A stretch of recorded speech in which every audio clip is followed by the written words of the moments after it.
ഇന്ന് നമ്മൾ ടീപ്പോയിന്റെ താഴെ ഭാഗത്ത് നമ്മൾ മുസാഫ് കൊടുക്കും. അതിന്റെ ദിനപത്രം വെക്കുന്നോട് തന്നെ എന്ത് വെക്കും? മുസാഫ് വെക്കും. അത് കണ്ട എന്റെ വല്യപ്പാൻ പൊട്ടൽ ബോധം കൊണ്ട് വെച്ചു. അവരും നമ്മൾ കുറഞ്ഞ കാലത്തിൽ വ്യത്യാസമാണ്. നമുക്ക് ആയത്ത് മുഴുവൻ കാണാതെ കിട്ടും, അർത്ഥം കിട്ടും. എന്തില്ല ഇമല്ല.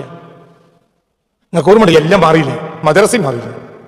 അതായത് അമലിയാത്ത് ദീനിയാത്ത് ഇട്ട് വരുന്ന അത് വേറെയും മുസാഫ് വേറെയും പിടിച്ചു വരണം. മുസാഫിന് ഒരു എന്തുണ്ടാവും? ഒരു തുണിശീല കൊണ്ട് കവറുണ്ടാക്കിയിട്ട് കിട്ടും. ഓർമ്മണ്ടോ? പറയും, ഓർമ്മണ്ടോ? അല്ലേ? എന്താണ് മുസാഫാണ്. അതായത് എന്റെ കുട്ടിക്കാലത്ത്, ഇന്നിപ്പോ നിങ്ങൾ മദ്രസയിൽ കുട്ടികൾ പോകുന്നുണ്ടല്ലോ, അന്ന് മദ്രസയിൽ കുട്ടികൾ വെച്ചിട്ടുണ്ടല്ലോ, അന്ന് മുസാഫ് വേറെയാ. മുസാഫ് ഒരു കവറുണ്ടാവും, ഇല്ലേ? ഓർമ്മയില്ലേ ഇപ്പൊ അതൊക്കെ? ആ കവറിന് ഒരു വാലും ഉണ്ടാവും, ഇല്ലേ? അങ്ങനെ തന്നെയല്ലേ? ആ കവർ ഈ തുണിശീലന്റെ ഈ കവർ ചെയ്തിട്ട് ഈ വാലുകൊണ്ട് എന്ത് ചെയ്യും? അത് കെട്ടും. എന്നിട്ട് അതിന്റെ അടിഭാഗത്ത് വെക്കും എന്ത്?